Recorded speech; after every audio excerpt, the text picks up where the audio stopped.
O Demônio na Garrafa, de Robert Louis Stevenson. Capítulo 1. Na ilha do Havaí havia um homem que chamarei de Kev. Seu nome verdadeiro é outro, mas, como ele ainda é vivo, sua verdadeira identidade deve permanecer em segredo. Escolhi o apelido de Kev porque ele nasceu perto de Onaunau, onde se encontram escondidos numa cova os ossos do Kev, o Grande. O Kev desta história era pobre, valente e ativo. Lia e escrevia tão bem quanto qualquer professor de colégio e era um marinheiro de primeira classe. Já havia trabalhado em navios em viagens pelas ilhas do Havaí e tinha sido piloto de baleeiro na costa de Amakua. Mas estava a fim de conhecer o grande mundo que existia longe do arquipélago. Queria ver as cidades no continente, por isso, embarcou rumo a São Francisco, na Califórnia. Era uma cidade linda, com um porto excelente e muita gente endinheirada. Kev gostou de um bairro que ficava na parte alta da cidade. Era uma colina cheia de mansões. Uma mais suntuosa do que a outra. Olhava os casarões com o queixo caído, admirando a grama verde dos belos jardins nos dois lados da rua e pensava, as pessoas que vivem nessas mansões devem ser muito felizes. Não precisam se preocupar com o amanhã. Kev ia refletindo sobre isso quando viu uma casa menor, mas igualmente linda, muito bem pintada e cuidada. Na entrada da casa, os degraus brilhavam como prata, na escadinha em curva. O jardim era um descanso para os olhos e as janelas brilhavam como diamantes sob o sol do litoral californiano. A beleza e a harmonia da casa eram tão gostosas que Kev se deteve e ficou admirando seus detalhes, quando se deu conta de que, por detrás de uma vidraça muito limpa e transparente, um homem observava. A imagem através do vidro era tão nítida quanto a dos peixes que Kev via nas poças de água límpida dos recifes no Havaí. Era um homem de meia idade, calvo, mas barbudo. Seu rosto tinha uma expressão triste e parecia respirar de modo pesado. Enquanto Kev observava o homem, este também o contemplava e um invejava o outro. Com um gesto, o homem fez um sinal. Queria que Kev se aproximasse. Minha casa é muito linda. Você gostaria de conhecê-la por dentro? Falou com dificuldade e uma voz chiada. Foi assim que Kev conheceu a casa, da varanda frontal ao sótão, o telhado, o pátio, a casa inteira lhe parecia perfeita e muito linda em cada detalhe. Gostou da casa, rapaz? Perguntou o velho. Nossa, essa casa é um espetáculo. Se eu vivesse num lugar assim, passaria a vida inteira rindo. Mas o senhor não me parece tão feliz. Está suspirando e parece abatido. Você pode ter uma casa como essa a hora que quiser, rapaz, se assim desejar. Como assim? Por certo, você tem algum dinheiro em mãos? Sim, estou com $50, respondeu Kev, que, embora não fosse estúpido, era um rapaz ingênuo, vindo do distante arquipélago do Havaí. É uma pena que não tenha mais, pois isso poderá lhe causar problemas no futuro. Ela é sua por $50, falou o velho. A casa? O senhor quer dizer que a casa é minha por... Não, a casa, não. A garrafa é sua por $50. Eu pareço ser uma pessoa muito rica, mas esta casa e seu jardim são tudo o que possuo. Não posso vendê-la. Mas posso vender a garrafa e com ela você poderá conquistar tudo o que desejar. Capítulo 2. O velho então abriu um grande baú trancado à chave. A porta rangeu e ele tirou lá de dentro uma garrafa com um bojo arredondado e gargalo comprido. Era feita de cristal branco como leite com uma textura brilhante. Dentro dela havia algo que se movia inquieto como uma chama. Esta garrafa é especial, disse o velho. Pegue. Kev a pegou com as mãos. Tente quebrá-la, sugeriu o velho. Kev olhou o homem com desconfiança e este fez apenas um gesto com as mãos. O havaiano então jogou a garrafa com força no chão, ela quicou como uma bola, colidiu novamente contra a parede e permaneceu intacta. Kev a agarrou e olhou incrédulo para o vidro. Nenhum arranhão. Ora, vamos, ponha a força. Tente quebrá-la.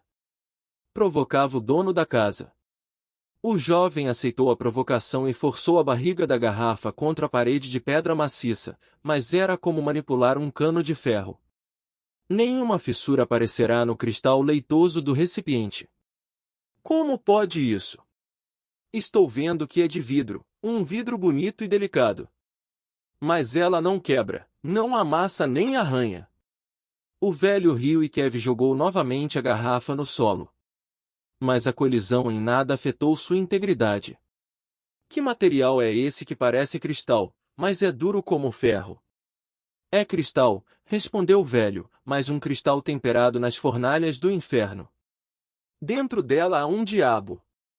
Essa sombra que se percebe através do cristal é ele se movendo, pelo menos essa é a minha explicação para esse movimento no interior do frasco. Quando um homem compra esta garrafa, o diabo fica ao seu dispor. Tudo que o proprietário desejar, amor, fama, dinheiro, casas como esta ou até mesmo uma cidade inteira como São Francisco, vai ser seu. É só pedir. O senhor está falando sério, pensava Kev, sem nada dizer, para não interromper o velho. Napoleão foi dono desta garrafa e teve o mundo a seus pés, mas a vendeu e fracassou. O capitão James Cook também foi um de seus proprietários famosos e por causa dela descobriu tantas ilhas, mas a vendeu e foi assassinado no Havaí. Quando o dono vende a garrafa, o poder e a proteção que vem dela simplesmente desaparecem. Se o homem não estiver contente com o que possui, algo acontece a ele. E por que o senhor pretende se desfazer dela? Já tenho tudo o que quero e estou ficando velho. O diabo da garrafa não é capaz de prolongar nossa vida. Não posso esconder isso de você. Se a garrafa é tão maravilhosa assim, por que todos a vendem? Desconfiou o marinheiro. Por que o senhor quer vendê-la? Porque se o seu proprietário morrer antes de vendê-la, arderá para sempre no inferno. Quem compra essa garrafa tem que vendê-la antes de morrer. Como estou velho, tenho medo de morrer ainda na posse da garrafa. Esse presente é fascinante, quero muito ter uma casa assim, mas isso parece uma loucura. E esse preço? O preço a pagar por ela. Arder no fogo do inferno. É muito alto. Não quero me meter nisso. Espere, jovem. É fácil, é só usar a garrafa com moderação e depois vender a outra pessoa, como estou fazendo com você. Senhor, como explica o fato de essa garrafa não valer quase nada do ponto de vista material? Se ela é capaz de fazer tudo o que o senhor diz, por que vendê-la tão barato? Essa é uma particularidade da garrafa. Quem a compra terá de vendê-la por um preço menor do que a comprou.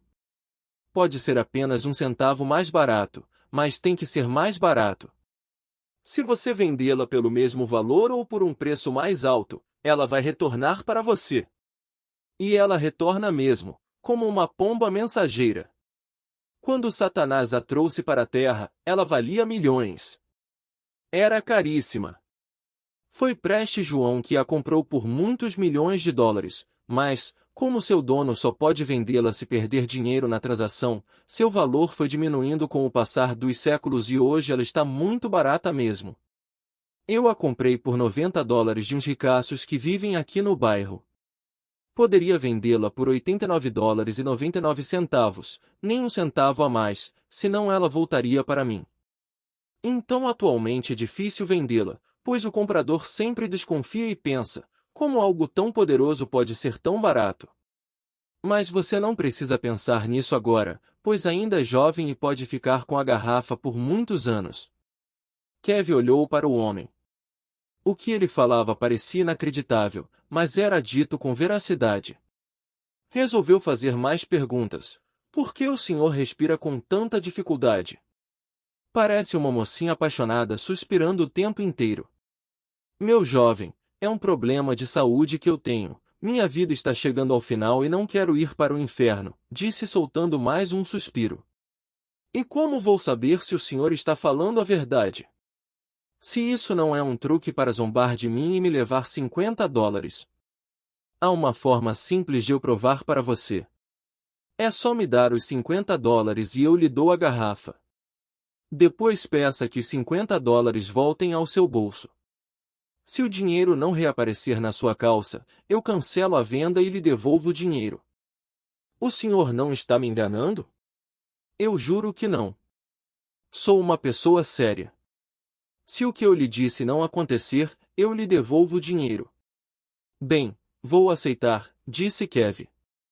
Afinal, nada de ruim pode me acontecer. Entregou o dinheiro e o ancião lhe passou a garrafa. O havaiano olhou para o homem e depois, olhando para a garrafa, disse, diabo na garrafa, quero recuperar meus $50. Assim que terminou de falar, Kevin sentiu no bolso o peso das moedas. Realmente! É uma garrafa mágica! Disse espantado. Exato. Mas agora tenha um bom dia, meu amigo. Que o diabo o acompanhe, disse o velho, abrindo a porta e mostrando o caminho da rua para o jovem. Ei, espere! Eu já me diverti bastante, pode ficar com sua garrafa. Agora ela é sua. Eu a vendi para você por menos do que paguei e ela até já realizou um desejo seu, reaver os $50. Meu único desejo agora é ficar sozinho. Com licença. Passar bem. O homem chamou seu empregado chinês que conduziu Kevin até o portão. Ainda estonteado, o jovem estava de volta às ruas de São Francisco. Com a garrafa embaixo do braço, Kevin caminhava devagar e pensativo. Se é verdade tudo o que este homem falou, minha vida vai mudar completamente. Resolveu parar e contar as moedas em seu bolso. Estava tudo ali. Eram 49 moedas de $1 e uma moeda vinda do Chile. Não havia sido logrado, mas se perguntava como o homem havia conseguido tal mágica. Ainda não acreditava no poder da garrafa. Decidiu fazer um teste. Era meio-dia e as ruas estavam desertas, então Kevin olhou para os lados e deixou a garrafa na calçada e foi se afastando dela. Olhou para trás 2 vezes e ela reluzia branca e sozinha sob o sol. Quando dobrou a esquina, sentiu um baque no cotovelo, era o longo gargalo da garrafa, enquanto sua barriga de cristal estava confortavelmente acondicionada no bolso de seu casaco. É tudo verdade. Não posso abandonar a garrafa. Pensava Kevin com a pele do braço arrepiada. Queria fazer mais testes, para explorar as potencialidades da garrafa. Comprou um saca-rolhas em uma loja e rumou para um local afastado, uma área verde e deserta na periferia da cidade. Enfiava o saca-rolhas e ia girando, mas, na hora de puxar, o abridor saía facilmente da rolha, que permanecia inteira e intacta, como se não tivesse sido perfurada pelo abridor. Esta rolha! Que coisa estranha! É muito diferente de todas que vi antes. O saca-rolhas entra nela, mas não consegue movê-la. Reclamava o rapaz suando frio, pois a garrafa lhe dava medo. Voltou caminhando e chegou à região do porto, onde avistou uma loja que funcionava numa casinha de madeira. Era um antiquário. Um homem de idade fazia contas atrás do balcão, quase oculto pela quantidade de vasos, baús, estátuas, pratos, imagens de deuses pagãos, pinturas, conchas de ilhas distantes e outros artefatos que marinheiros e curiosos costumavam comprar. Quero $100 por esta bela garrafa de cristal, disse Kevin com segurança, pondo sua ideia em prática. O homem riu e disse, ofereço no máximo 5. Kevin continuou sério. E o homem resolveu avaliar a garrafa. Tomou-a nas mãos e começou a se encantar pela formosura de seu desenho, a qualidade do material e o estranho brilho de sua chama interna. Assim começou a negociar um preço por ela e ofereceu $60. Ao sair da loja, Kevin estava contente. Comprei por 50 e vendi por 60, nada mal. $10 de lucro em pouco mais de 1 hora. Quer dizer, um pouco menos, já que uma das moedas que recebi do antigo dono era chilena. Resta saber se ela vai retornar para mim. O vendedor colocou a garrafa no centro da vitrine. Mas, quando Kevin chegou ao seu barco e abriu seu baú, arregalou os olhos ao perceber que a garrafa estava lá dentro. Havia chegado ao barco antes dele. O que foi, Kevin? Por que está olhando para esse baú paralisado e feito um bobo? Era Lopaka, amigo de Kev, que perguntava. Kev não sabia ao certo como contar a história, tinha medo que o amigo pensasse que havia enlouquecido, mas, pedindo sigilo, resolveu contar tudo. É uma história e tanto. Como você é meu amigo, eu acredito em você, Kev. Mas o que você pensa de tudo isso, Lopaka? Acredito que essa garrafa vai lhe trazer problemas, mas uma vez que você já a comprou e que esses problemas são inevitáveis, penso que você deveria fazer uso dos poderes da garrafa. Acredito que deveria fazer pedidos a ela. Se não, de que vale ter a posse dela? Eu mesmo gostaria de comprar a garrafa de você, pois tenho o sonho de ter um veleiro e navegar como mercador por entre as ilhas. Falar aquela história absurda para seu amigo e ouvir sobre os desejos dele deu a Kev mais ânimo e confiança. Já eu não penso em ter um barco. O que eu quero é ter uma casa com um belo jardim na costa de Kona, onde eu nasci.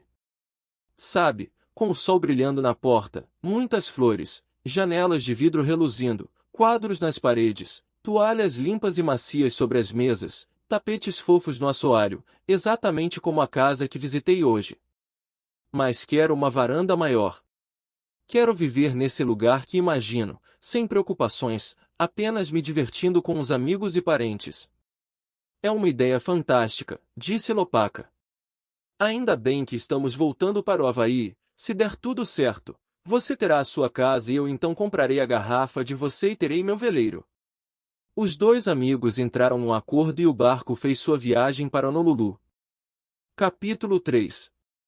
Ainda no porto, enquanto recolhia sua bagagem, Kev encontrou um amigo, que foi logo dizendo, Kev, eu sinto muito, meus pêsames, por que você está falando isso? Quem faleceu? Você não sabe? Seu tio, aquele homem tão bom, morreu alguns dias atrás, e o seu primo se afogou perto da costa. Eram duas notícias fortes, que deixaram Kev muito triste. Conversou com seu amigo e soube detalhes das duas mortes recentes e se pôs a chorar. Quando parou, Lopaka fez uma pergunta. Esse seu tio que faleceu não é aquele que tinha terras no distrito de Cal? Ele tem, ou melhor, tinha terras, mas na região das montanhas ao sul de Okena. E agora essas terras são suas, Kev? Seriam de seu primo, mas, como ele também faleceu, as terras são suas, não é? Chorando, Kev confirmou que era o herdeiro. Será que, sugeria Lopaka com algum receio. Será que essa herança não é obra da garrafa? Afinal, agora você já tem o terreno de sua casa. O herdeiro enxugou as lágrimas e disse revoltado, se for, essa garrafa é mesmo algo terrível, porque assassinou meus parentes. Mas pode ser que seja obra dela, sim, pois na minha imaginação, a casa está construída bem nessa região. Bem, de qualquer forma, a casa ainda não foi construída, falou Lopaka, tentando dar um sentido mais real para os acontecimentos. Não foi e provavelmente não será.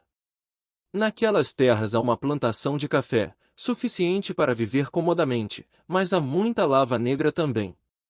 É melhor você ir a um advogado. Eu vou com você. No dia seguinte visitaram o advogado do tio, que tinha em mãos a carta-testamento do tio. Para a surpresa de Kev e de Lopaka, o falecido havia ficado muito rico em seus últimos dias de vida e havia deixado tudo para seu filho, que também havia morrido. Na ausência do filho, Kev era herdeiro direto da fortuna. Com esse dinheiro todo, você pode construir sua casa, Kev. Comemorava Lopaka. Se pensa em construir uma casa, posso lhe indicar este arquiteto, de quem ouvi maravilhas, disse o advogado. Lopaka estava entusiasmado e falava gesticulando muito, enquanto seguiam pela rua. Está tudo se encaixando, só o que temos que fazer é seguir os sinais. O arquiteto mostrou vários projetos para Kev, mas nenhum parecia estar de acordo com a imaginação do rapaz. Pelo visto você quer algo fora do comum. Que tal este aqui? Os olhos do rapaz brilharam. Era a casa que ele queria. Embora não gostasse do modo como a estava obtendo, ele preferia ficar com algo de bom em meio às coisas ruins que a garrafa trazia. Conversaram sobre que materiais usar, sobre a mobília da casa, a decoração, o tempo de execução da obra e, quando acabaram, o arquiteto fez uma longa soma e disse o valor final da construção, era exatamente o valor herdado. Lopaka e Kev se olharam admirados. O rapaz pensou então que uma vez tendo feito o pedido, teria a casa por bem ou por mal, era inevitável, não poderia se livrar dela. Após a morte do tio e do primo, sabia que era o diabo que estava lhe dando a casa e nada de bom poderia vir de tal criatura. Prometeu a si mesmo que não faria mais nenhum pedido à garrafa e ficaria com a casa, pois era algo bom que vinha com o mal. Se não aceitasse a casa, ficaria apenas com o mal e isso lhe parecia ainda pior. Assinou um contrato com o arquiteto e em poucos dias embarcou para a Austrália, pois havia decidido não participar da construção nem da decoração da casa. Vou deixar o arquiteto e que o diabo cuidem disso. Que façam como acharem melhor. Não vou participar, o preço desta casa é muito alto, prefiro não participar, dizia para Lopaka. A viagem foi muito boa, mas Kev ficou o tempo todo controlando sua respiração e suas palavras, pois havia prometido a si mesmo que não faria mais pedidos nem receberia mais favores do diabo. Quando voltaram para o Havaí, o prazo de construção da casa estava acabado. Foram encontrar o arquiteto, que disse que ela estava pronta. Os dois amigos rumaram para Kona, curiosos por saber se o resultado final tinha saído conforme o planejado. Ela podia ser vista do mar, erguida ao pé da montanha.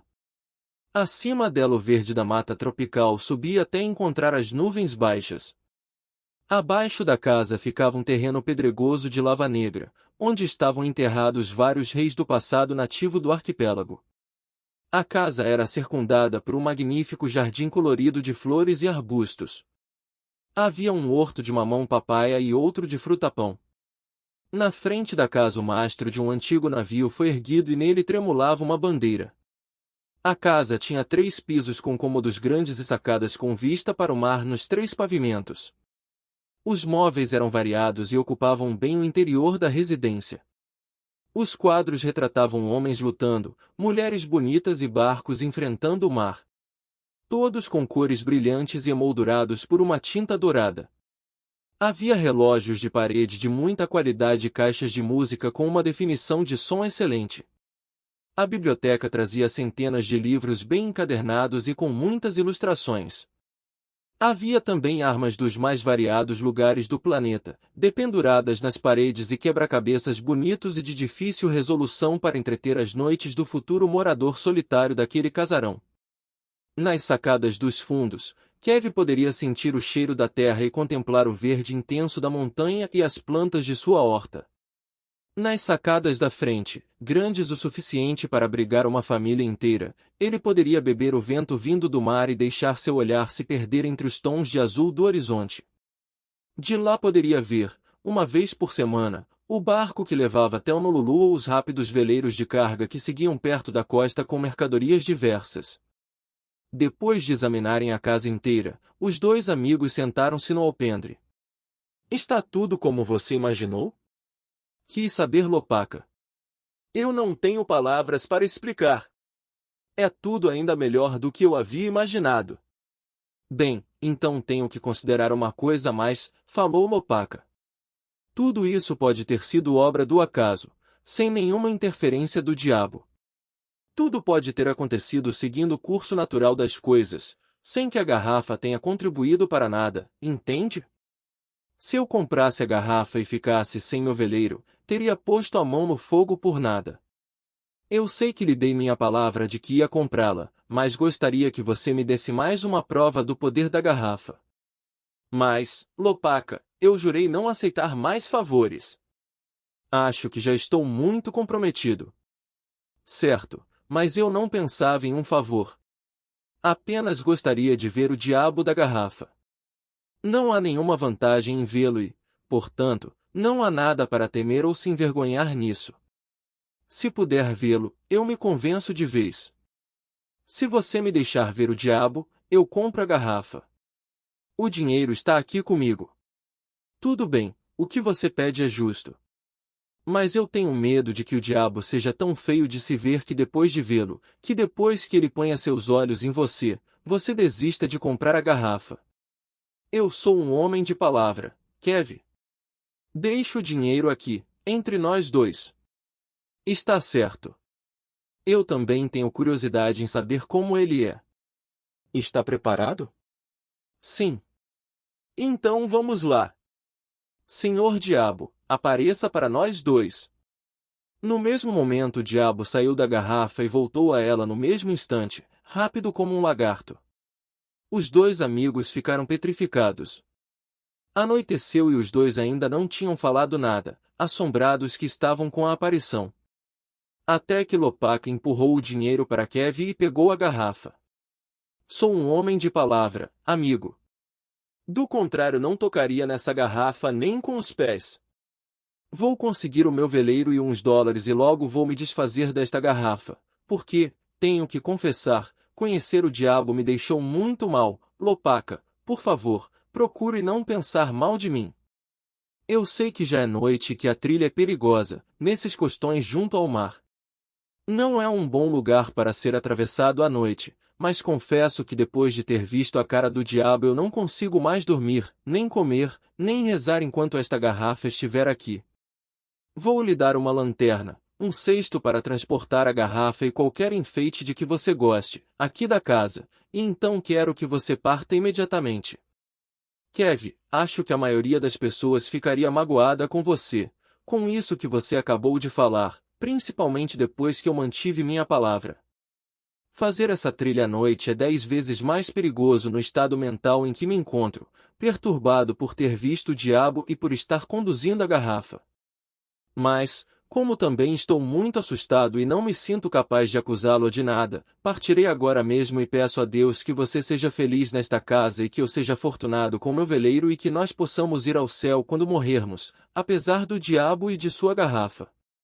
Lopaka se lançou na imensidão e foi contornando a encosta íngreme na noite escura. Kevin observou pela sacada. Por longos minutos tremia e rezava, acompanhando a luz fraca da lanterna oscilando junto à lava negra onde repousavam os ancestrais daquelas ilhas, até que, após uma curva da montanha, não pôde mais divisar seu amigo. Capítulo 4. No dia seguinte o sol apareceu e o clima ficou tão agradável que Kevin se esqueceu de seus temores. Os dias foram passando e o rapaz ia curtindo sua casa. Gostava de ficar na varanda dos fundos, onde fazia suas refeições e ficava lendo as notícias dos jornais de Honolulu. Quando alguém aparecia, gostava de mostrar a casa, os quartos, os quadros. Aos poucos a casa foi ganhando fama na região de Kona, onde era chamada de Kaali Nui, a Casa Grande. Contratou um empregado para manter os vidros, as louças, os quadros e os metais sempre brilhando, por isso algumas pessoas se referiam à residência como Casa Resplandecente. Se visse um navio cruzando o mar de frente à sua casa, Kevin tinha prazer em hastear a bandeira no mastro da casa, num cumprimento. Estava contente e muitas vezes cantava sozinho, caminhando pelos corredores de seu casarão. Dessa forma o tempo foi passando. Um dia Kevin foi à cidade de Kailua para visitar um amigo. Divertiu-se muito, mas partiu ao romper da manhã seguinte, cavalgando muito depressa, porque estava ansioso para rever sua bela morada. Além disso, aquela noite era a noite dos mortos nas cercanias de Kona. Após ter visto o diabo, não achava nem um pouco agradável encontrar um morto pelo caminho.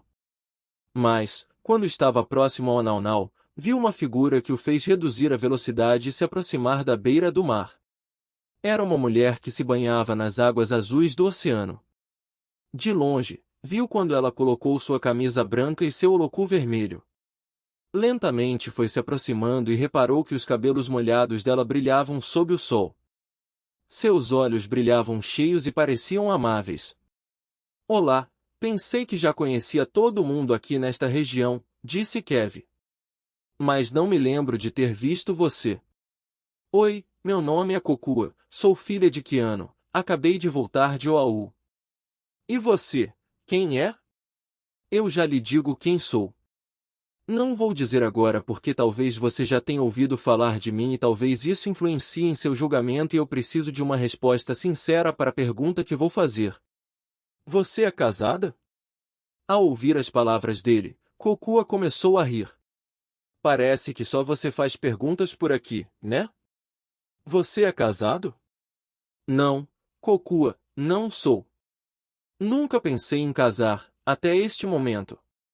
Mas vou lhe dizer a verdade, agora que a encontrei no meio do caminho, junto a essa praia, e que vi que seus olhos são como estrelas, tive de segui-la, veloz como um pássaro.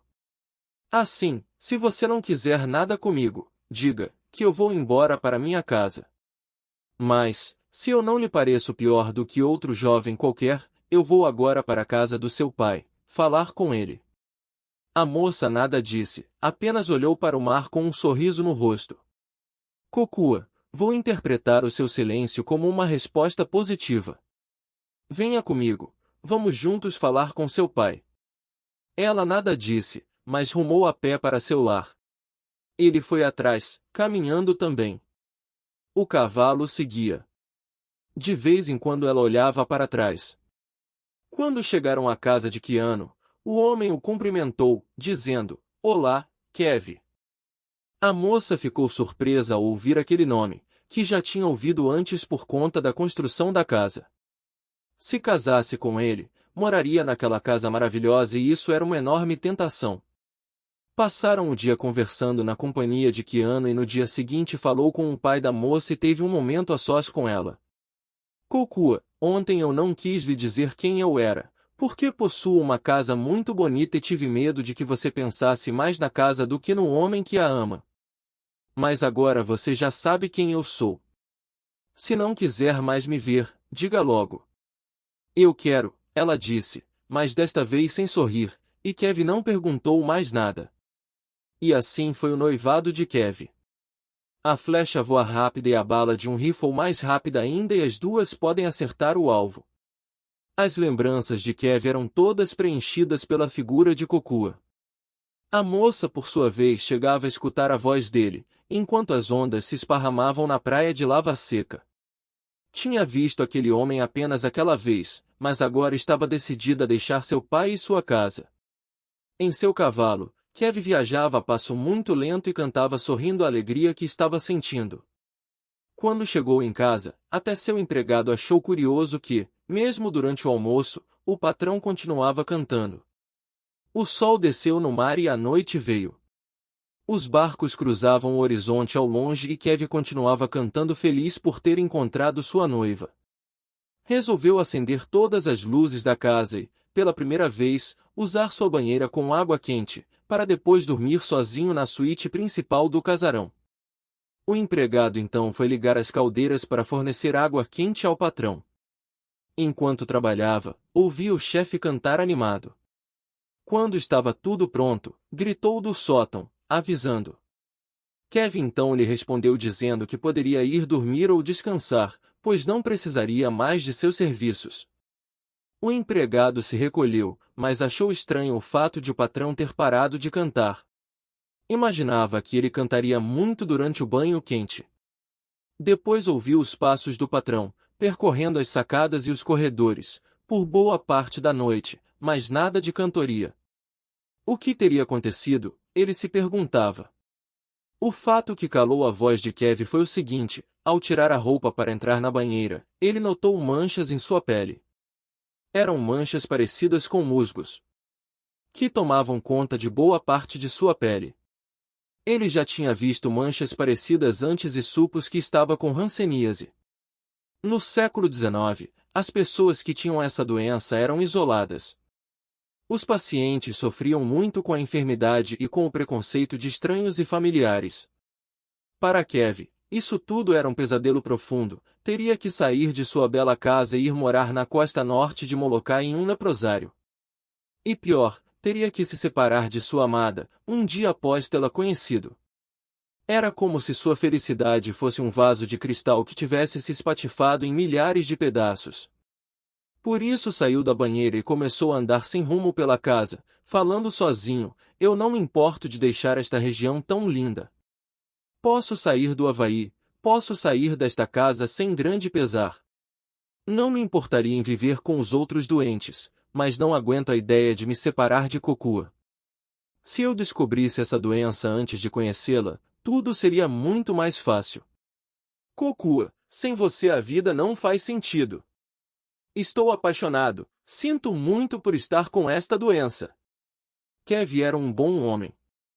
Muitos outros talvez preferissem continuar vivendo na casa, ocultando a doença do mundo e teriam tido sucesso nessa vida secreta e reclusa. É provável que vários outros fossem egoístas o suficiente para esconder a doença e se casar com a moça, mas Kev não faria isso porque ela poderia também pegar hanseníase e ele não desejava nenhum sofrimento àquela moça tão bonita. Não queria causar nenhum dano ao seu amor nem expô-la a nenhum perigo. No meio da noite, a garrafa se enfiou em seus pensamentos. Lembrou-se da imagem do diabo e o sangue congelou em suas veias. Mas lembrou também que a garrafa tinha dado a ele aquela casa e, por isso, se ele a recuperasse, era possível que a garrafa pudesse curá-lo de sua doença. Assim poderia ter Kokua de volta. O diabo era algo horrível, a garrafa também, arder no inferno mais ainda, mas viver sem Kokua seria uma miséria a qual ele não poderia resistir. Se eu enfrentei o demônio para conseguir esta casa, tenho que desafiá-lo de novo para recuperar minha saúde e não perder Kokua. No dia seguinte iria para Honolulu. Tinha que encontrar Lopaka e recuperar a garrafa. Capítulo 5. Na manhã seguinte, escreveu uma carta para Keanu e saiu a cavalo, sem comer nada, pois não tinha apetite. Tinha que pegar o barco para Honolulu. As rochas estavam molhadas pela chuva que caíra à noite e guiava seu cavalo com cuidado. Ao se lembrar de que na véspera havia passado por ali a galope, chegou a sentir um assombro na alma. Quando passou pelas lavas negras onde os chefes do passado estavam enterrados, sentiu inveja deles, livres que estavam das dificuldades da vida. Na localidade de Okena, como de costume, as pessoas já se reuniam à espera do barco, sentadas na varanda do grande armazém, conversando sobre as trivialidades do povoado. Mas Kev não tinha o menor desejo de conversar e ficou em um canto, contemplando a chuva que descia mansa sobre os telhados da cidadezinha. Em sua garganta se acumulavam suspiros. Os outros comentavam que o morador da casa resplandecente estava abatido, mas isso era algo que todos poderiam sofrer. Quando o barco chegou, notou que a parte de cima estava cheia de aolis que tinham ido visitar o vulcão, como era costume dos turistas. No centro estavam os nativos canacas e na proa viajavam touros da ilha de Hilo e cavalos da região de Cal. Kev se posicionou afastado dos homens e dos bichos, soldado em sua dor. Quando o barco passou em frente à casa de Keanu, sentiu seu coração estremecer. Havia um ponto vermelho, um conhecido vestido vermelho que se movimentava no jardim. Ah, rainha do meu coração, eu vou arriscar minha alma para ter você de volta para mim, falou baixinho, olhando para sua amada ao longe. Quando anoiteceu, os aolis se reuniram para beber uísque e jogar cartas, mas Kev continuou andando sem rumo pelo barco. Amanheceu e durante todo o dia seguinte ele permaneceu zanzando pelo barco como um animal enjaulado. Entardecia quando atracaram em Honolulu. Foi um dos primeiros a pisar em terra firme e logo começou a perguntar por Lopaka. Ah, o Lopaka comprou um excelente veleiro e partiu em busca de aventuras. Parece que foi para Pola Pola, disse um conhecido. Kev decidiu então procurar um advogado, amigo de Lopaka, talvez ele tivesse mais informações e soubesse da garrafa.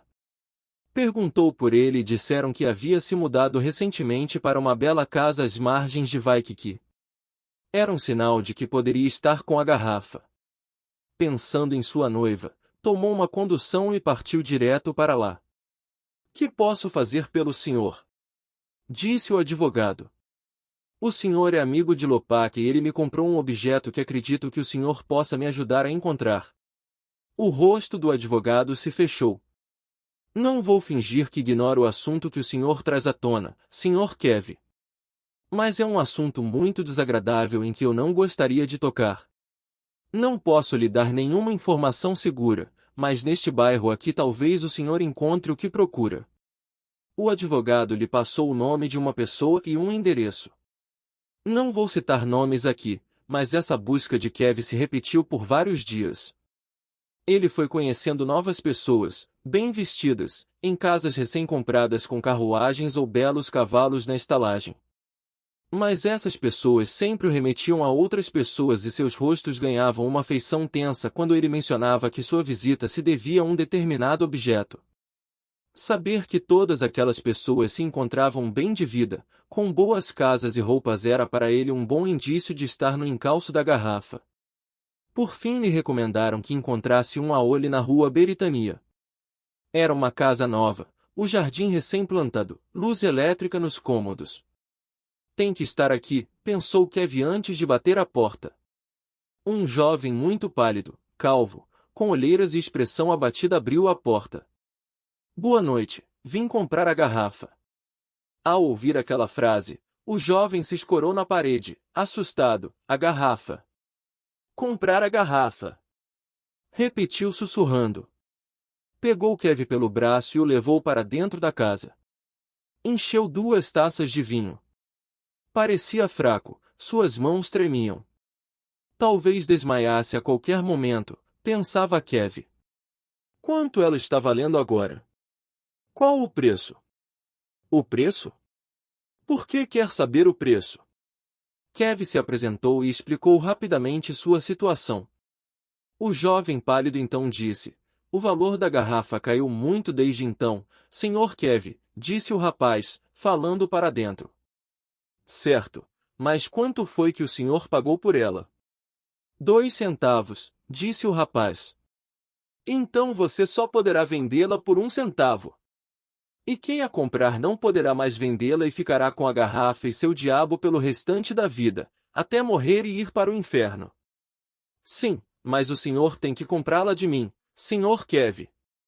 Eu estava louco quando a comprei, tomado pela ganância. Eu devia muito e teria ido para a prisão se não fosse a garrafa. Hoje vejo que a prisão seria melhor. Mas se o senhor comprá-la de mim, eu lhe darei esta casa e tudo o que consegui com a garrafa. O jovem morador daquela rua chique estava de joelhos. Kev mandou o rapaz buscar a garrafa e troco para 5 centavos. Recebeu numa caixa de madeira o já conhecido vasilhame de cristal e 4 moedas de 1 centavo. A primeira coisa que fez ao se apossar da garrafa foi dizer: diabo da garrafa, quero me ver livre desta enfermidade. E rumou para seu hotel. Capítulo 6. Assim que entrou no quarto, despiu-se e examinou seu corpo. Estava curado e sua pele tinha uma aparência saudável, brilhante e vigorosa. Mas, assim como a doença havia desaparecido, seu interesse pela bela Cocua também chegará ao fim. Agora Kev só pensava que estava comprometido com o diabo para o restante da vida e também após morrer. E isso não era vida. Para ele, era como se as chamas do inferno já o chamuscassem onde quer que fosse. Estava condenado. Ouviu sons agradáveis vindo do saguão do hotel e decidiu descer para saber o que era. Uma orquestra tocava e ele tentou se distrair um pouco mergulhando na música. A melodia o fez pensar em Cocua e ele mudou de ideia, voltando ao velho pensamento de que era preciso viver algo de bom no meio de tanta coisa ruim. No dia seguinte pegou o primeiro vapor de volta ao lar e em alguns dias se casou com Cocua e foram viver na casa resplandecente. Na presença dela, ele se tranquilizava. Ela era linda e gostava de viver com ele. Kev a admirava quando ela cantava pelos corredores e adorava sentar-se com a moça na sacada para conversar e admirar a paisagem. Mas quando estava longe dela, ele sentia remorso e sentia as chamas do inferno e o medo do encontro marcado que teria com o demônio. Muitas vezes chorava escondido e tinha que lavar o rosto antes de voltar a ver sua esposa. Aos poucos, sem que Kev percebesse, Cocua foi ficando mais triste e passava menos tempo com ele. A casa era enorme e muitas vezes ficavam um em cada canto, afastados. No início ele achou bom, porque tinha mais tempo para ficar sozinho e remoer seu sofrimento, mas um dia, sem querer, a descobriu chorando. Tiveram uma conversa franca. Ela disse que antes de casarem Kev era um homem feliz. Todos comentavam que vivia sorrindo e cantando em sua mansão, mas, após o casamento, sua cara estava sempre preocupada e ele não cantava mais. Kevin então contou tudo para ela sobre a garrafa, desde o princípio. E disse que preferiu ir ao inferno a ter que perdê-la. Você fez tudo isso por mim, meu amor? Disse a moça, abraçando seu marido. A moça disse que faria de tudo para salvá-lo do inferno, mas que, se não conseguisse, não se importava de acompanhá-lo também, pois ela o amava tanto que era capaz de morrer por ele. Mas, querida, sua morte não poderia me salvar. Olha, amor, eu estudei no melhor colégio de Honolulu, sou uma garota esperta. Sempre fui boa em matemática. Vou arranjar um jeito de lhe salvar. Eu sei que na Inglaterra existe uma moeda que equivale a meio centavo de dólar. E na França existe o cêntimo, 5 cêntimos valem 1 centavo de dólar. Vamos pegar um barco amanhã mesmo para a Polinésia Francesa e lá poderemos arrumar até 4 compradores para a garrafa. Os dois se beijaram. No dia seguinte ela estava alegre como um passarinho e já arrumava as malas para a viagem. Escolheu as melhores roupas, porque deveriam causar uma boa impressão, assim as pessoas acreditariam na história da garrafa. Foi uma viagem agradável até aquelas ilhas paradisíacas mais ao sul do Oceano Pacífico.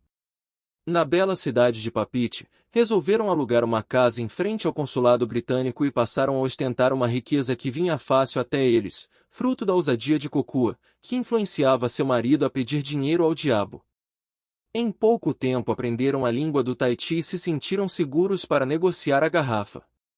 Não era fácil oferecer um objeto tão poderoso por 4 cêntimos e ainda por cima explicar seus perigos. Alguns possíveis compradores começavam a rir, outros tinham medo ou simplesmente pensavam que se tratava de um golpe e deixavam o casal falando sozinho. Em pouco tempo eles eram evitados por todos os habitantes da ilha. Os católicos faziam o sinal da cruz ao vê-los, as crianças, advertidas pelos pais, fugiam e as pessoas em geral se desviavam deles na rua.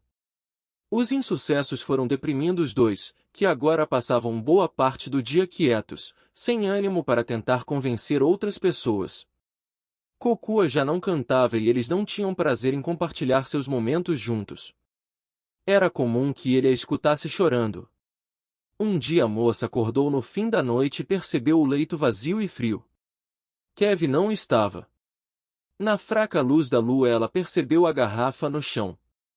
Escutou um barulho vindo de fora. Parecia um bicho. Foi até o pátio e viu seu marido caído, com a boca no chão. Ele soltava gemidos terríveis. Ela teve vontade de ir até ele para ajudá-lo e consolá-lo. Mas depois refletiu e decidiu não tocá-lo, pois Kevin sempre foi um homem valente e não iria gostar de saber que ela o tinha visto naquele estado. Mas teve uma ideia. Pegou as moedas que serviriam de troco para uma eventual negociação e saiu de casa. O vento soprava seus cabelos e a lua tinha sido encoberta pelas nuvens, deixando a cidade ainda mais escura e quieta naquele final de madrugada. Encontrou um velho mendigo e propôs a venda da garrafa. Ah, você é a bruxa estrangeira que todos falam que anda por aí atrás da alma das pessoas. Pois saiba, moça, que não vou vender minha alma. Então Kokua contou toda a história de Kevin e propôs que o mendigo pegasse 4 cêntimos dela e fosse até a casa de Kevin comprar a garrafa e voltasse até ela. Eu prometo que lhe compro de volta por 3 cêntimos. Qual a vantagem disso?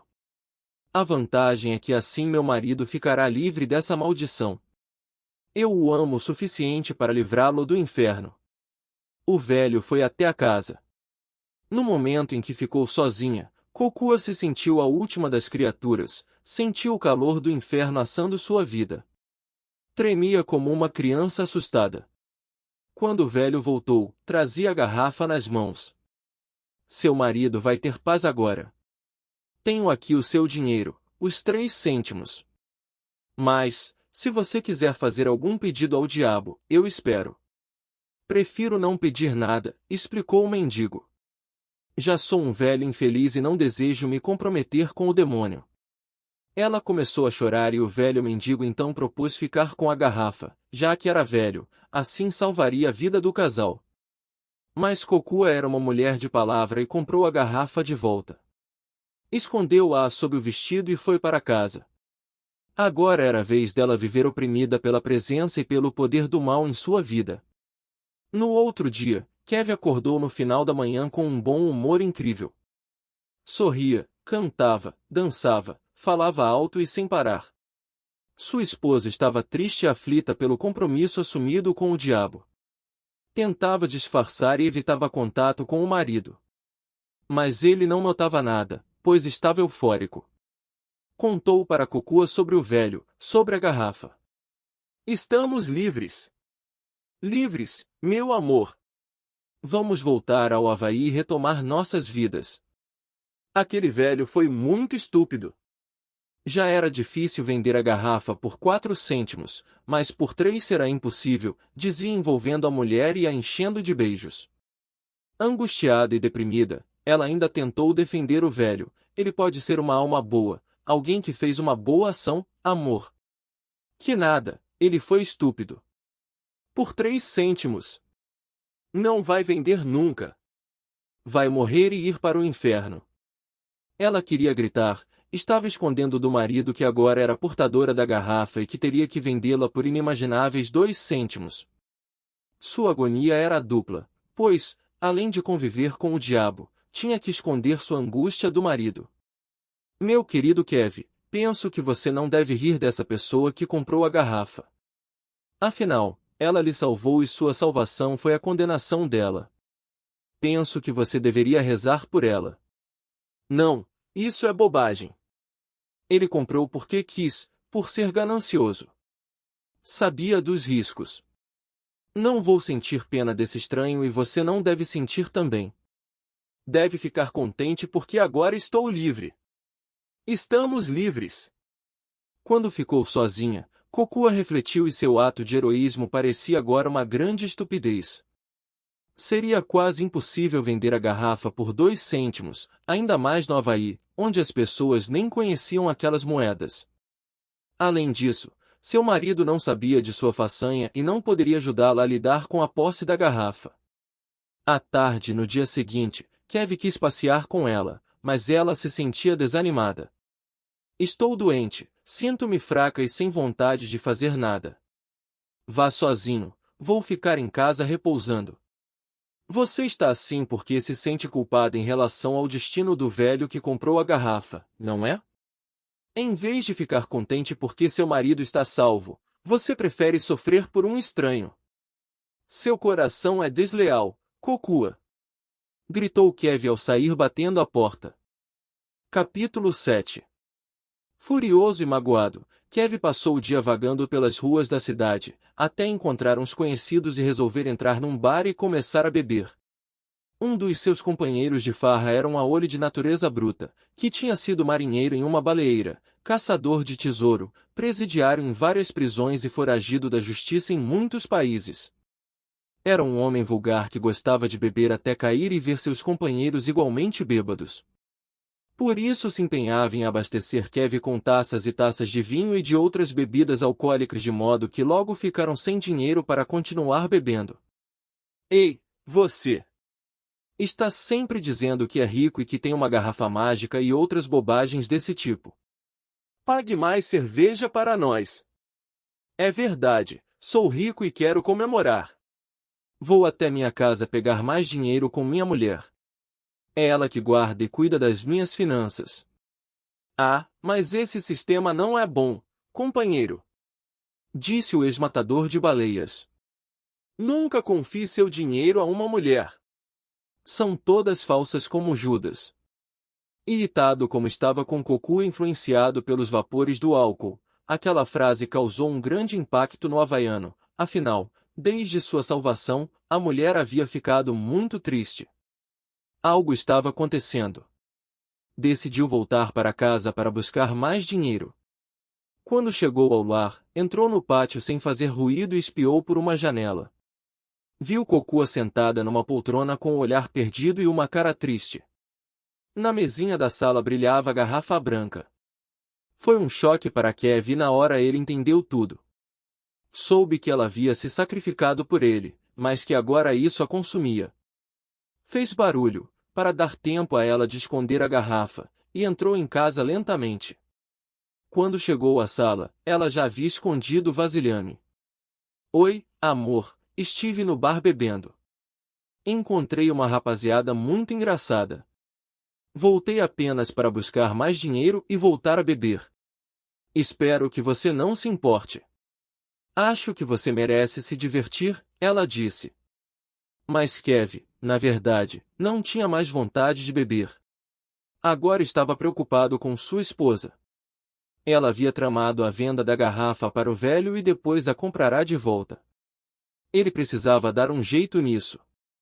Vê-la sofrer daquele jeito e saber que ele era a causa do sofrimento deixava muito mal. Queria lhe pedir desculpas pelo que falei hoje de manhã, disse ele com uma voz carinhosa, e por sair daquele jeito. Eu sei que você só quer o meu bem. Ela sorriu. Ele a abraçou, pegou o dinheiro no baú e voltou para o bar. Entre o dinheiro que pegou, estavam 3 moedas no valor de 3 cêntimos. Minha mulher deu a alma por mim. É uma prova enorme de amor e fidelidade. O mínimo que posso fazer é livrá-la desse fardo, já que fui eu quem a colocou nisso, pensava Kev. Minha mulher está com a garrafa, se quiser continuar bebendo vai ter que me ajudar a recuperá-la. Tudo bem, disse o velho marinheiro. Kev deu a ele 2 cêntimos e disse que batesse à porta da casa e perguntasse pela garrafa, dizendo que gostaria de comprá-la. Mas não diga que me conhece, nem toque no meu nome, recomendou Kev. Você está me gozando, né?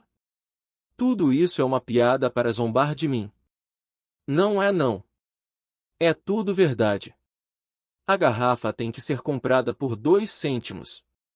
Depois de comprá-la, você pode pedir o que quiser para o diabo, uma garrafa de rum, um barco, dinheiro. O que quiser. Quando você trouxer a garrafa aqui, eu a compro por 1 cêntimo. O marujo coçou o queixo e disse desconfiado, tudo bem, eu vou. Mas se for um golpe ou uma piada, vou enfiar a mão na sua cara. Não é golpe, nem piada. É tudo verdade. Enquanto esperava sozinho, Kev lembrou quanto gostava de Kokua e como queria livrá-la da maldição da garrafa. Não havia passado mais do que meia hora, mas para ele eram horas de espera, quando ouviu passos ruidosos e uma voz bêbada cantando na madrugada. Era seu amigo. Trazia 2 garrafas, uma de rum na mão direita e a conhecida garrafa branca na mão esquerda. Meu amigo, essa garrafa é uma maravilha. É a mãe de todas as garrafas. Não sei como eu a comprei por apenas 2 cêntimos que nem meus eram. Só sei que não vou vendê-la por 1 cêntimo nunca. Como é que é? Não vou vender, Kev. Agora a garrafa é minha. É uma coisa maravilhosa. É minha. Mas você precisa saber que, se morrer na posse dela, vai para o inferno. Não tem problema, amigo. Porque é para lá que eu vou com ou sem garrafa. Já fiz muita maldade nesta vida. Matei baleias, maltratei mulheres, abandonei filho pequeno, matei, roubei. Mereço o inferno. Olha, para o seu próprio bem, venda essa garrafa para mim por 1 cêntimo. Está aqui a moeda, dizia Kev com sinceridade. Não vendo. Ela é minha. Se quiser, eu lhe dou um gole deste rum, mas a garrafa é minha. Não sou bobo de perdê-la. Vou ficar com ela até o fim. Muito obrigado por tudo. Boa noite. E saiu cantando e bebendo pelas ruas escuras, abraçado nas 2 garrafas. Por alguns minutos Kev olhou incrédulo, até que o velho marujo desaparecesse na noite, e depois correu como o vento até sua casa e encontrou seu amor com o rosto aliviado. Abraçou sua mulher com força e carinho e contou toda a história. Tiveram um restante de noite muito feliz. Voltaram para o Havaí e puderam viver em paz na casa resplandecente. Fim. Obrigado por assistir. Curta o vídeo, inscreva-se no canal e ative o sino de notificações para não perder os próximos vídeos.